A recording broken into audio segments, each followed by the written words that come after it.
अस्सलामु अलैकुम भाई साहब। वालेकुम अस्सलाम। कैसी है मेरी बहना? उन्होंने ज़ैम को सामने देखकर फ़र्त मसरत से लबरेज़ लहजे में इस्तिफ़सार किया। मैं बिल्कुल ठीक हूँ भाई साहब। आज आपसे किसी ख़ास मकसद से मिलने आई हूँ, तो फिर आराम से बैठकर बात करो। सरदार दिलावर बलवाच ने उन्हें सामने रखे सूफ़े पे बैठने की पेशकश की। बहुत शुक्रिया भाई साहब, तुम्हारा अपना ही घर है, वो मुस्कुरा कर बोले। आज मैं आपसे अपनी खुशी मांगने आई हूँ। उन्होंने बिना लगे लिपटे सीधा सीधा बोल दिया। ज़ैनब, मेरे पास मेरी जितनी खुशियाँ हैं सब मेरी बहन पे कुर्बान। भाई साहब, ये खुशियाँ मुझे अपने लिए नहीं, अपने बेटे शमशेर बलवाच के लिए चाहें। ज़ैनब, मैं कुछ समझा नहीं, तुम क्या कहना चाहती हो? उन्होंने हैरानगी से इस्तिफ़सार किया। भाई साहब, मैं अपने बेटे शमशेर के लिए हादिया का हाथ मांगने आई हूँ। अमीना, तू आ गई, मैं तेरा ही इंतज़ार कर रही थी। हादिया ने अमीना को अपने कमरे में आते हुए देखा तो फ़ौरन बिस्तर से उठकर बोली, माँ सा साथ आई अभी। अमीना, अम्मा बी बता रही थीं कि शाह साहब और हाथ की बात हुई है। अब जल्द ही हाथ बलवाच अपने वालिद को हमारे घर भेजेगा मेरा हाथ मांगने के लिए। अच्छा, ये तो बहुत खुशी की खबर सुनाई तूने। अब तेरा और हाथ बलवाच का ब्याह होगा। हाय, मुझे भी कोई वैसा ही खूबरू इंसान मिल जाए, तेरी शादी में तो मज़ा ही आ जाए। लगे हाथ तो काम निबट जाएंगे, तू भी पार लगे और मैं भी किसी किनारे पहुंच जाऊं। बड़ी जल्दी है तुझे शादी की। हादिया ने मुस्कुराते हुए उसे छेड़ा। तुझे भी तो इस हाथ बलवाज से शादी की जल्दी है, वो दूबदू बोली। आहिस्ता बोल अमीना, किसी ने हाथ का नाम सुन लिया तो वक़्त से पहले की क़ियामत आ जाएगी। वो उसे घूरते हुए डपटने के अंदाज में बोली।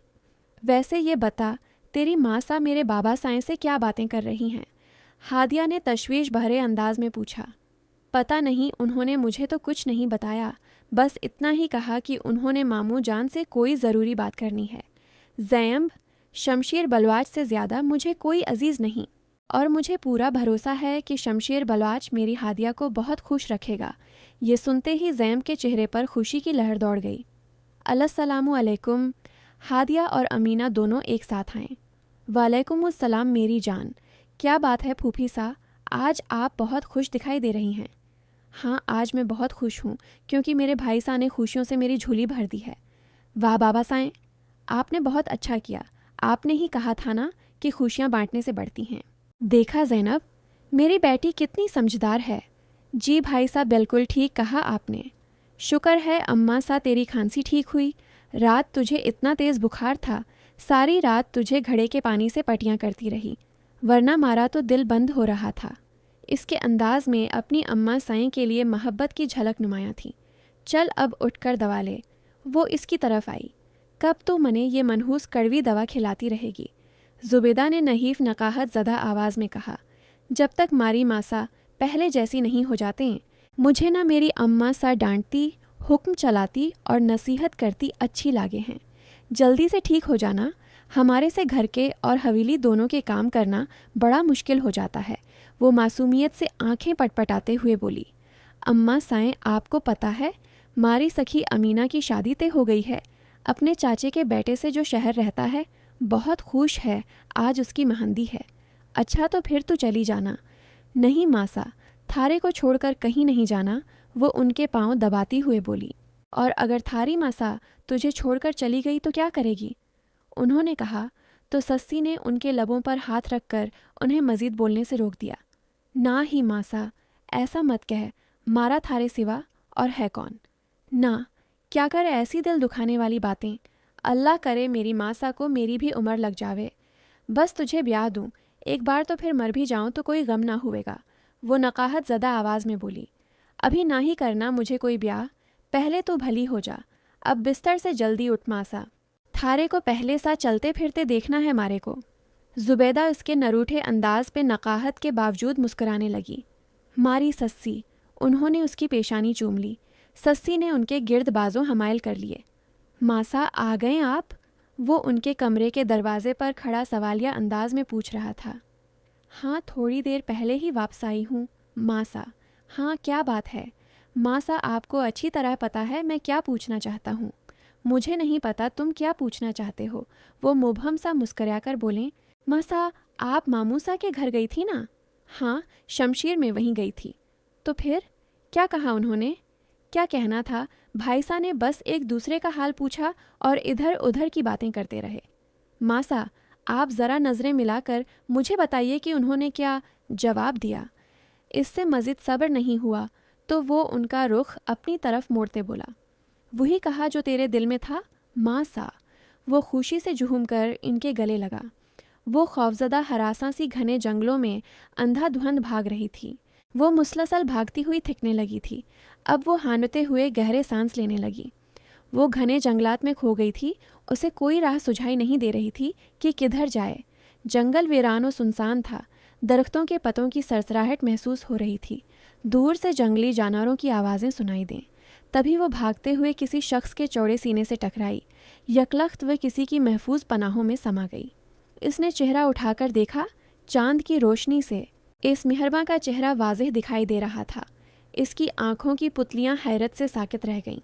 इसने पीछे मुड़कर देखा। इसके भाई आदम का खून से लथपथ वजूद बेजान पड़ा था और इसके करीब इसका खून बिखरा पड़ा था। नहीं, वो करब ज़दा चीख मारे इस मेहरबान अजनबी के साथ लगे बेतहाशा दहाड़े मारते हुए रोने लगी। नहीं, नहीं। यकदम वो हड़बड़ाकर उठ गई। कमरे में इस वक्त घुप अंधेरा छाया हुआ था। इसने साइड टेबल पर मौजूद लैंप को जलाने की बजाय अपने चेहरे को दोनों हाथों में छुपाए रोते हुए गहरे सांस लेने लगी और सूरत हाल को समझने की कोशिश करने लगी। वो एक भयानक ख्वाब था। बुरों को कुछ नहीं हो सकता। उसने खुद कलामी की। इसकी सांसें मध्यम बेतरतीब और बदन पसीने से शराबूर था। अपने भाई को इस हालत में देखकर इसकी रूह तक झुंझुना उठी थी। वो गहरे सांस लेते हुए अभी तक खौफ महसूस कर रही थी। इसने कपकपाता हुआ हाथ बढ़ाया और साइड लैंप ऑन किया। कमरे में मध्यम सी रोशनी फैल गई। इसकी नम आंखें देखने के काबिल हुईं। उसने साइड टेबल पर पड़ा पानी से भरा हुआ जग देखा तो उसने अपने खुशक हल्क में एक गिलास में पानी भरकर लरजते हाथों से अपने अंदर अंडेला।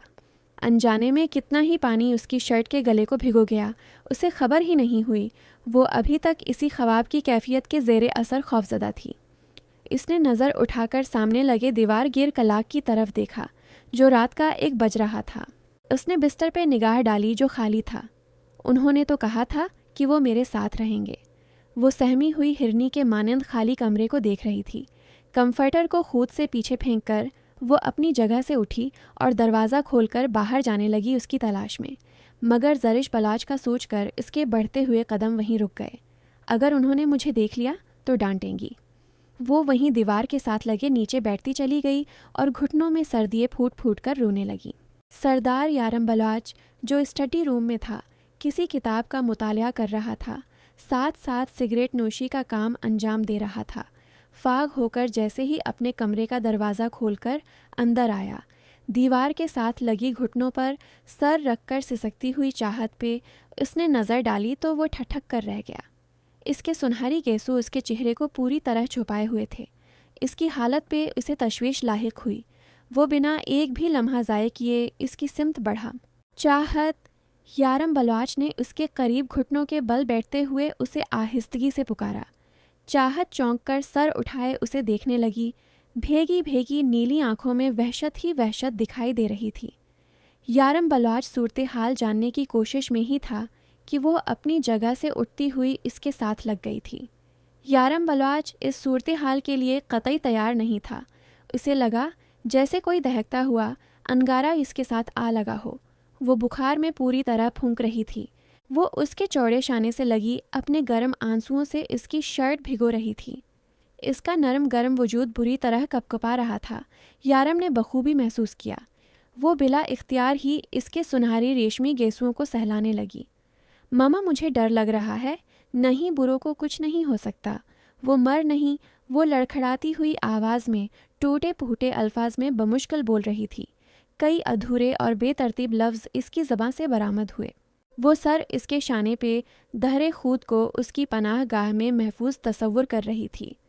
वो खुद को इसके साथ लगाए न जाने क्यों इतना सुकून महसूस कर रही थी। इसके रेशमी गैसों को सहलाते हुए अनजाने में वो उनसे फूटती हुई महक को अपनी सांसों में उतारने लगा था।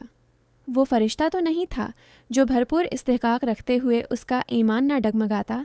इस मासूम पुरफुसों हुस्न के सामने वो पिघलता नहीं, लेकिन हकीकत यही थी कि वो जिस्मानी तौर से मजबूत मर्द था। अखलाकियात की पासदारी करना अच्छी तरह जानता था। इसकी हालत का फ़ायदा उठाना अखलाकियात के ख़िलाफ़ था। जज्बात की रौ में इंसान बहक भी जाता है, मगर यारम बलवाच अपने जज्बात पे पूरी तरह कंट्रोल रखता था। असल मानों में उसे आईएस मेड कहीं या स्टोन मैन बेजाना होगा। अपने ख्वाबों के अधूरे रह जाने के बाद वो सर्द, जामिद, सख्त, मुंजमद जज्बात से आरी इंसान बन चुका था। चाहत होश ओ हवास से बेगाना होकर इसके शाने पे ही लुढ़क गई। यारम बलवाच ने उसे अपनी मजबूत बाहों में बहर कर बगौर इस मौमी मुजस्समे का जायज़ा लिया। वो बेहोश हो चुकी थी। बुखार की हिद्दत से उसका जिस्म तप रहा था। वो इस वक़्त शाल के बगैर थी। इसकी शर्ट भीग कर इसके जिस्म से लगी हुई थी। यारम बलवाच ने उसके वजूद की रानाइयों से नज़रें चुराते हुए उसे अपनी बाहों में बहर कर बिस्तर की तरफ लाया और नरमी से उसे लिटा दिया। साइड टेबल पर मौजूद जग में से थोड़ा सा पानी लेकर इसके चेहरे पे छिड़काव किया ताकि उसे होश आ जाए। मुना पे पानी के छेंटे पड़ने से चाहत ने अपनी आंखें खोलने की कोशिश की, मगर नाकाम रही। चाहत, चाहित, इसे बेसुध होता देख यारम ने धीरे से पुकारा, चाहित। इसने चाहत का रुई जैसा नरम गरम गाल थपथपाकर इसे उठाना चाहा। जी, इसने बमुश्किल बंद आंखों से कहा। उठो चाहत, यारम बलवाच ने तशवीश बहरे अंदाज में कहा। आप मेरे पास रहना। वो मेरे बुरों को वो ज़ीरे लब बड़बड़ाई। यारम बलवाच ने नाइट बल्ब की मध्यम रोशनी में उसे देखा, जिसका चेहरा बुखार की शिद्दत के बावजूद भी इंतहाई पुरकशिश लग रहा था। इसके सुनहरी बाल तकिए पे बेतरतीबी से बिखरे हुए थे। आप मुझे छोड़कर मत जाना, मुझे डर लग रहा है। वो बेहोशी की हालत में बोल रही थी। मैं यहीं हूँ चाहत, तुम्हारे पास। यारम बलवाच ने तसल्ली आमीज़ अंदाज में कहकर इसकी पेशानी पे हाथ रखकर इसका बुखार चेक किया। ऐसी का रिमोट कंट्रोल उठाकर इसकी स्पीड बढ़ा दी। फिर उठकर कबर्ड की तरफ बढ़ा जहां उसका मेडिकल बॉक्स रखा था। आराम से बिना आवाज़ किए वो मेडिकल बॉक्स लिए उसकी तरफ आया। थर्मामीटर से उसका बुखार चेक किया, फिर इसी हिसाब से टेबलेट निकाली। चाहत, मुना खोलो। इसने उसे मेडिसिन खिलाने के लिए कहा, मगर इसने ज़रा सी भी हरकत नहीं की। यारम ने पानी गिलास में डालकर अपने पास रखा, फिर दूसरी तरफ से अपनी जगह पे आया। चाहत की कमर में हाथ डालकर इसे उठाया। इसके मुना में टेबलेट डालकर इसे पानी पिलाने लगा। वो नीम बेहोशी में वापस बिस्तर पे सी गई। यारम ने उसका कंफर्टर दुरुस्त किया। आंखें बंद किए लेटी वो कोई मावराई मखलूक लग रही थी। इसके गालों पे आंसुओं के मिटे मिटे निशानात थे। यारम ने हाथ बढ़ाकर इसकी नब्ज़ चेक की तो चाहत ने बेहोशी में ही उसका हाथ थाम लिया।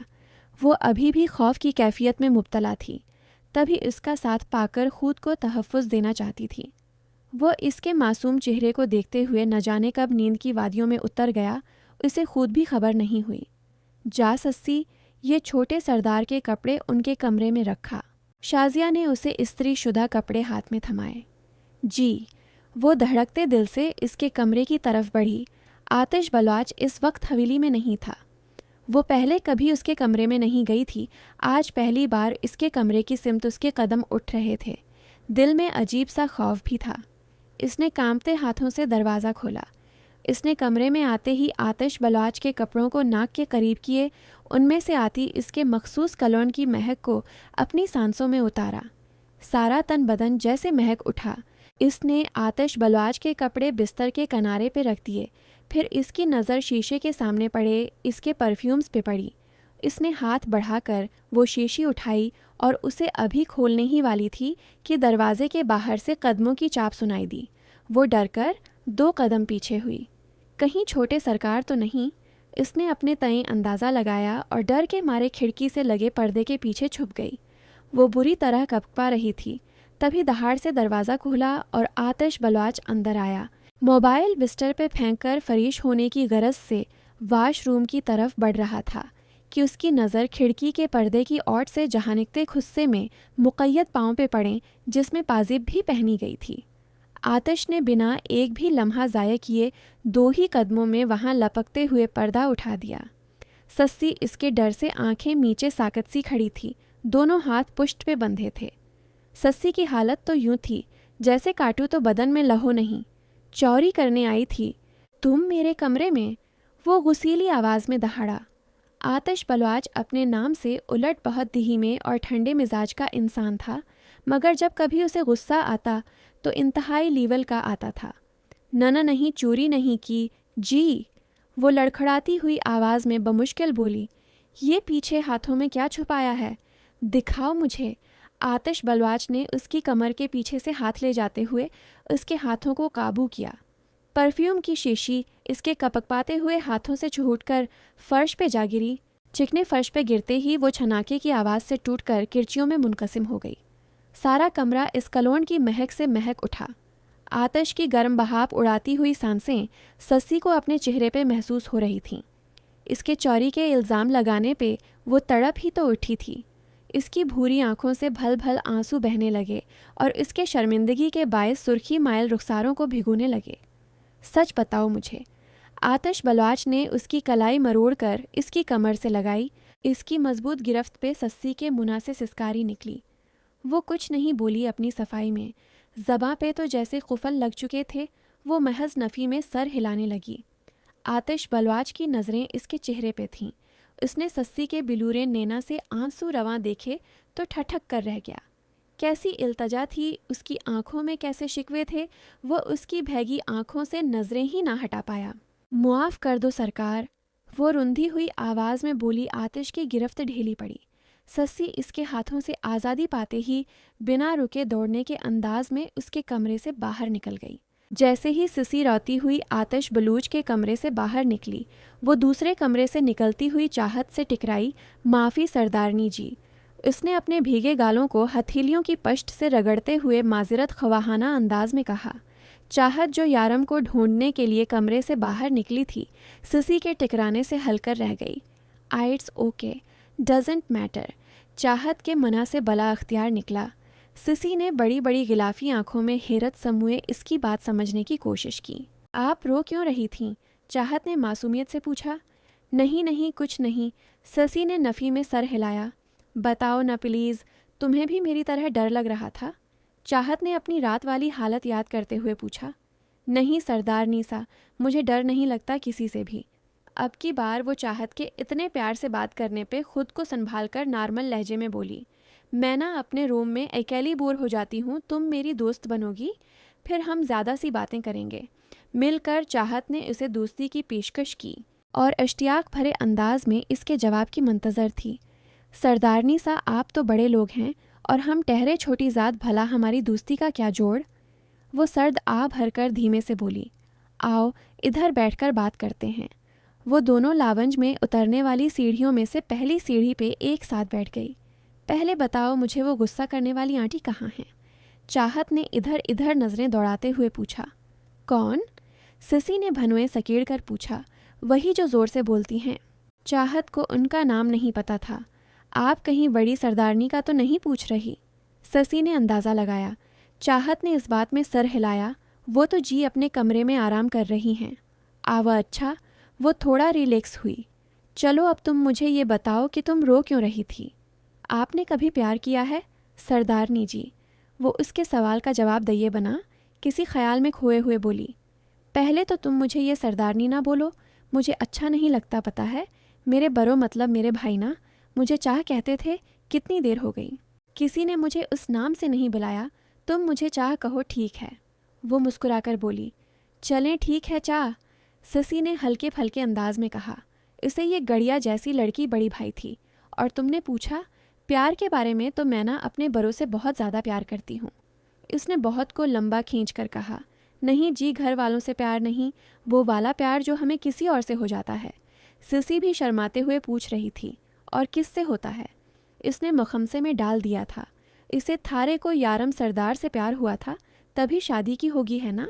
ससी ने मुस्कुराकर कहा। वही प्यार जो बैवी को शवहर से होता है।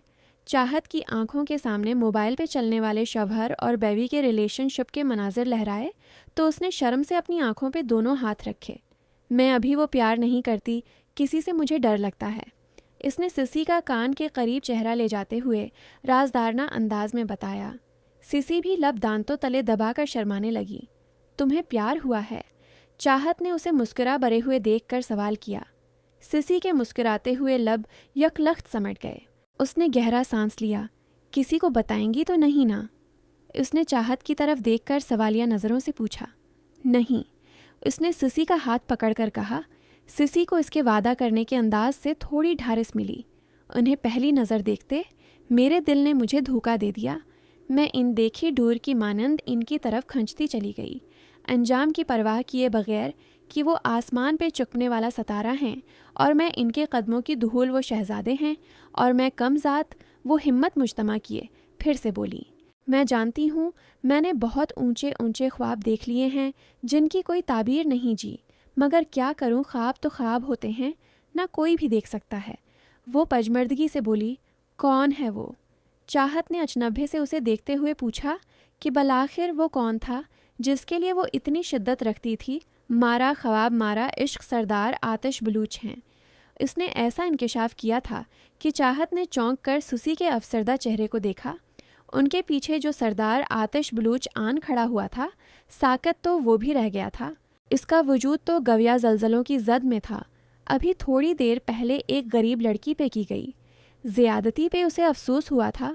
वो इससे माजरत करने की गरज से बाहर आया था।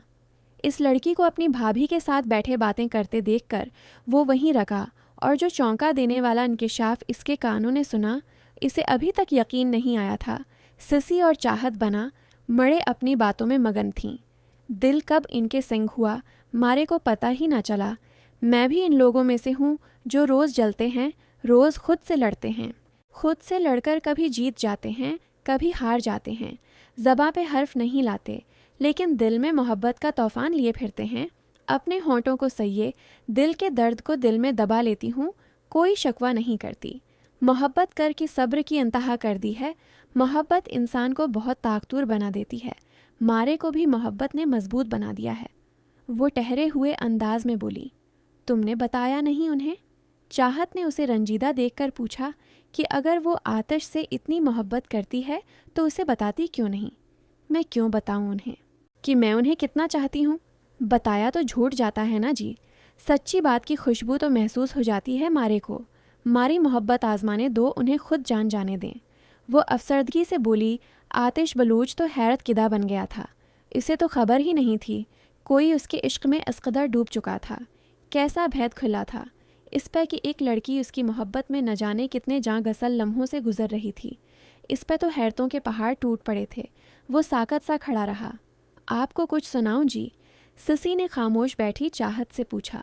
हाँ तुम बोलो ना, मुझे अच्छा लग रहा है तुमसे बातें करना और तुम्हारी बातें सुनना। उसने अपने हाथ में मौजूद सिसी के हाथ को नरमी से दबाकर कहा। कोई फाल निकाल करिश्मागर, मेरी राह में फूल गुलाब आएं, कोई पानी फोंक कह दे ऐसा, वो पइए तो मेरे ख्वाब आएं, कोई ऐसा काला जादा कर जो जगमग कर दे दिन मेरे, वो कहे ससी जल्दी आ, अब जिया ना जाए बन तेरे। किसी ऐसी राह पे डाल मुझे जिस राह से वो दिलदार मिले, कोई तस्बीह दम दर्दू बता जिसे पढ़ूं तो मेरा यार मिले। सिसी ने दलसोज आवाज़ में गज़ल के ज़रिए अपनी दिल्ली कैफियत बयान की। आतिश बलौच इसके अल्फाज सुनकर दब्बे कदमों से जैसे आया था वैसे ही लौट गया। हाथ तुम जानते भी हो क्या कह रहे हो तुम? सरदार फलक बलौच ने पलटकर रौबदार आवाज़ में कहा। मैं जानता हूँ बाबा साएं, प्लीज़ बस हाथ। उन्होंने हाथ बुलंद किए, उसे मज़ीद बोलने से रोका। सरदार दिलावर बलूच मुझे अपने बहनोई और ख़ुद मेरी ही बहन का मुझे कातिल समझता है। इसके दिल में मेरे लिए सिवाय दुश्मनी के और कोई जज्बा नहीं। वो सर्द आवाज़ में बोले। मगर मैं जानता हूँ बाबा साएं, वो कत्ल आपने नहीं किए, मुझे पूरा यकीन है। आप पे हाथ बलूच ने मान भरे अंदाज में कहा। तुम्हारे जानने या ना जानने से क्या फ़र्क पड़ता है? दिलावर बलूच ने हमसे हमारी बहन छीन ली। वो हमारा ओलेन दुश्मन है और मैं अपने दुश्मन की बेटी को अपनी बहू कभी नहीं बनाऊंगा। वो अटल अंदाज में बोले। हमारे कबीलों के बीच खून की नदियाँ बहती हैं, इस फैसले से लाशों के अनबार लग जाएंगे। बाबा साएं, आप सरदार बनकर सोच रहे हैं, एक बाप बनकर सोचें ना। आपके बेटे की खुशी है वो। कैसे ना सोचूं एक सरदार बनकर? बताओ कैसे ना सोचूं अपने कबीले के लोगों के बारे में? वो मेरी मोहब्बत में अपनी सर धड़ की बाजी लगा देंगे, मगर उनका खून मेरे सर पे होगा, समझे तुम? वो गुस्सैले अंदाज में धाड़े। मैं कैसे भला दूं अपने बड़ों को जो इस दुश्मनी की भेंट चढ़कर मौत की आगोश में चले गए हैं? मैं अपने आबाओ अजदाद के खून से गद्दारी नहीं करूँगा, जो दलावर की वजह से किसी को चेहरा दिखाने के काबिल नहीं रहे थे। एक बार बाबा साएं मेरी खातिर अपने बेटे के बारे में सोचें, ये सोचें कि अगर हमारा रिश्ता हो गया तो बरसों पुरानी दुश्मनी दोस्ती में बदल जाएगी। वो उनके करीब आते हुए आंखों में देखकर बोला, तुम समझते क्यों नहीं हो, हाथ एक रिश्ता इतनी पुरानी दुश्मनी को ख़त्म नहीं कर सकता। मुझ पे कत्ल के इल्ज़ाम हैं। वो कहता है मेरे हाथ इसके अपनों के खून से रंगे हैं। वो कभी उन खूनी हाथों में अपनी बेटी के मेहंदी भरे हाथ नहीं सौंपेगा। वो गंभीर आवाज़ में बोले, सब मुमकिन है बाबा साईं, एक बार कोशिश कर के तो देखिए। हाथ एक बात मुझे सच सच बताओ।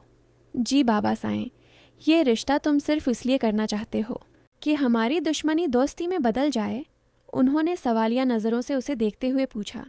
बाबा साईं, मैं आपसे झूठ नहीं बोलूँगा ना, तो कभी पहले आपसे झूठ बोला है और कभी आगे बोलूँगा। सच ये है कि मुझे दिलावर बलूच की बेटी हादिया से मोहब्बत है, इसीलिए अपनी मोहब्बत को हासिल करने के लिए ये सब कर रहा हूँ। और दिलावर बलोच की बेटी? उन्होंने गविया हादिया के भी जज्बात जानने चाहे। इस बात को लेकर बाबा साईं, हादिया भी मुझसे मोहब्बत करती है। इसने साफ गोई का मज़ाहिरा किया। अब वो मेरे बना रहने का तसव्वुर भी नहीं कर सकती। वो ठहरे हुए अंदाज में बोला, और तुम? उन्होंने एक और सवाल दाग दिया। मैं भी बाबा साईं इसके बना नहीं रह सकता। वो नड्र अंदाज में बोला, अगर दिलावर बलूच नहीं माना तो क्या वो अपने बाप के खिलाफ जाकर तुम्हारा साथ देगी? आज वो अपने मन में आए सारे सवालात इससे कर लेना चाहते थे, तभी पूछ रहे थे, जी बाबा साईं, वो मेरे लिए सब छोड़ने के लिए तैयार है। हाथ बलूच ने उन्हें हादिया का फैसला बता दिया। और तुम? वो तेखे चतुनों से घूरते हुए बोले, मैं भी उसे हासिल करने के लिए कुछ भी कर जाऊंगा। वो पख्ता लहजे में बोला तो सरदार फलक बलोच ने इसकी आंखों में अपनी मोहब्बत को पाने का जुनून सवार देखा। इसी बात का डर था मुझे, तभी तुम तीनों को मैंने इस कबीले की दुश्मनी से दूर रखा, शहर पढ़ने भेज दिया, लेकिन आज तुमने मेरे डर को सच साबित कर दिया। वो गुस्से की शद्दत से मिठियाँ भींचकर बोले, तुम्हारे सरोज की तारों ने गलत धुन छेड़ दी ना आज। मेरे सरजों की तारों ने हमेशा ही प्यार और मोहब्बत और अमन के सुर छड़े हैं बाबा साईं। मैं बिल्कुल आप पे गया हूँ, जैसे आप हमेशा से अमन पसंद थे, जैसे आपको दुश्मनी से नफरत रही है, वैसे कि मुझे भी है। आप बेकसूर हैं, मेरा दिल इस बात का गवाह है। अपनों की लाशें देखकर आपका दिल भी रो उठा होगा। आप हमेशा से अमन चाहते थे और मुझे उम्मीद है आज भी आपकी वही सोच है। आप भी अमन और सलामती चाहते हैं।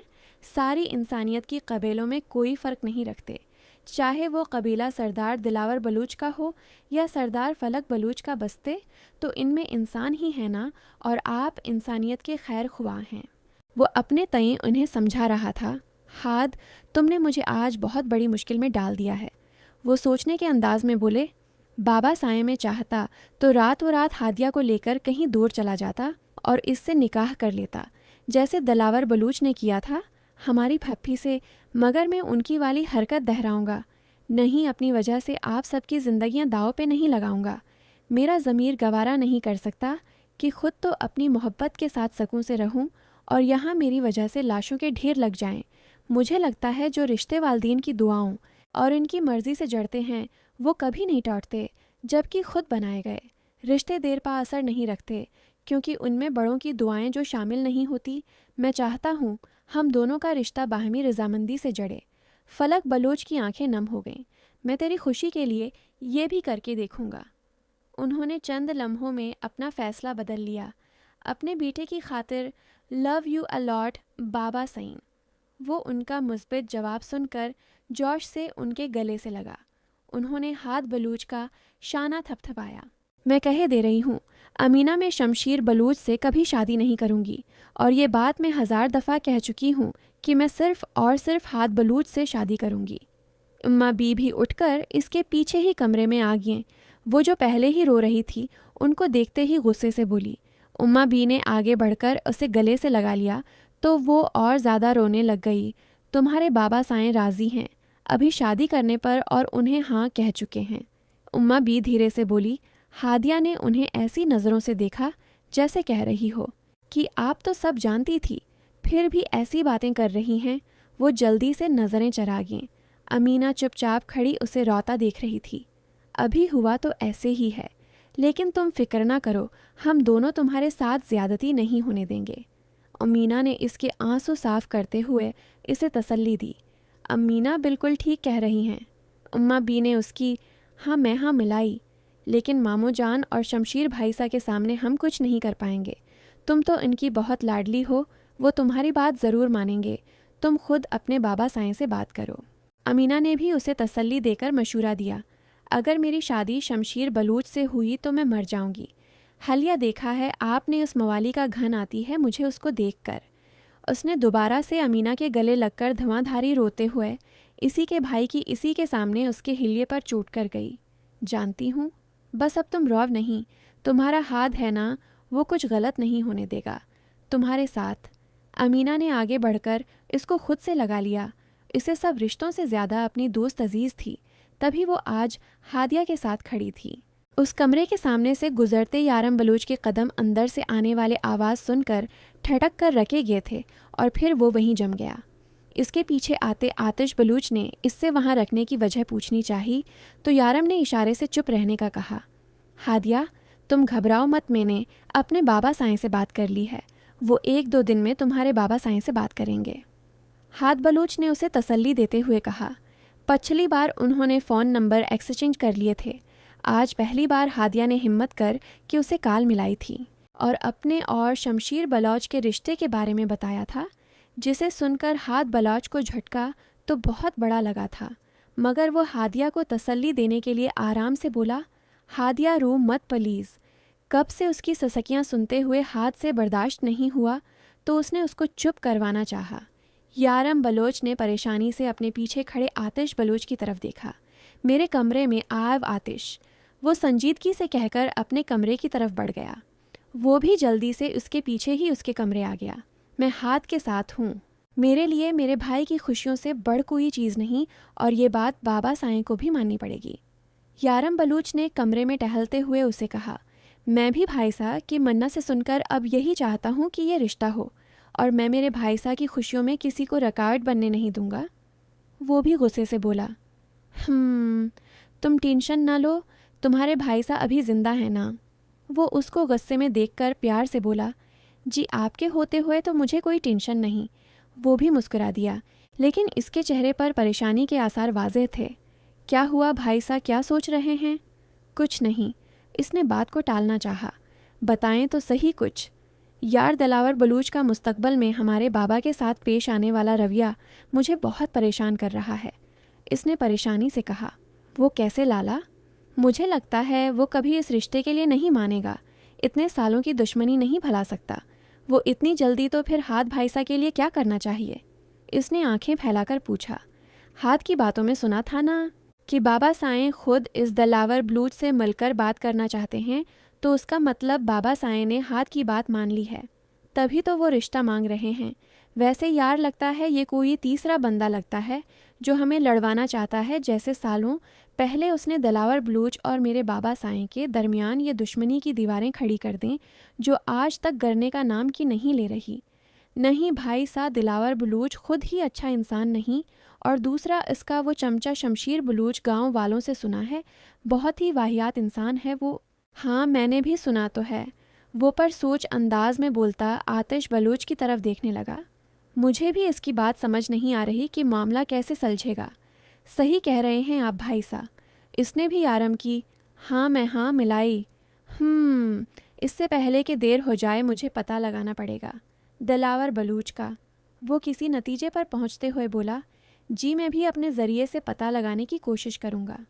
ठीक है, अब मैं चलता हूँ, देर हो रही है मुझे।